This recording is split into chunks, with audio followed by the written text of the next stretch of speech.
Hi friends, అందరు ఎలా ఉన్నారు? నేను ఈరోజు మీ ముందుకు వచ్చాను ఒక మంచి ప్రోడక్ట్ని అయితే తీసుకొని. అదే బాలు హెర్బల్స్ వారి కుంకుమాడి ఫేస్ గ్లోయింగ్ ఆయిల్. ఇది మన ఫేస్కి న్యాచురల్ గ్లో నుంచి మన స్కిన్ పైన ఉన్న పింపుల్స్, యాక్నీ, డార్క్ స్పాట్స్ని రిడ్యూస్ చేస్తుంది. అలానే సన్ నుంచి వచ్చే ట్యాన్ నుంచి కూడా ప్రొటెక్ట్ చేసి మన స్కిన్కి యంగ్ లుక్ని అయితే ఇస్తుంది. దీన్ని బోత్ మెన్ అండ్ ఉమెన్ ఇద్దరు యూజ్ చేసుకోవచ్చు, ఎటువంటి డౌట్ లేకుండా. ఎందుకంటే ఇది 100% ప్యూర్ ఆయుర్వేదిక్ ప్రొడక్ట్. దీన్ని ఎలా అప్లై చేసుకోవాలి అంటే, ఫ్యూ డ్రాప్స్ ఆఫ్ ఆయిల్ తీసుకొని మన ఫేస్కి సర్క్యులర్ మోషన్లో మర్దన చేయాలి. ఓవర్ నైట్ యూజ్ చేసి ఎర్లీ మార్నింగ్ ఫేస్ వాష్ చేసుకోండి for best results. Oily skin ఉన్న వాళ్ళు 1 అవర్ తర్వాత ఫేస్ వాష్ చేసుకోవచ్చు.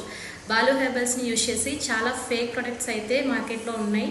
మీరు దీని ఒరిజినల్ ప్రోడక్ట్ని పర్చేస్ చేయాలి అనుకుంటే www.baluherbals.com అనే వెబ్సైట్ని విజిట్ చేయండి. అలానే 9030590305 అనే కస్టమర్ కేర్ నెంబర్కి కాంటాక్ట్ అవ్వండి. నేను యూజ్ చేస్తున్నా, మీరు కూడా యూజ్ చేయండి. For NEET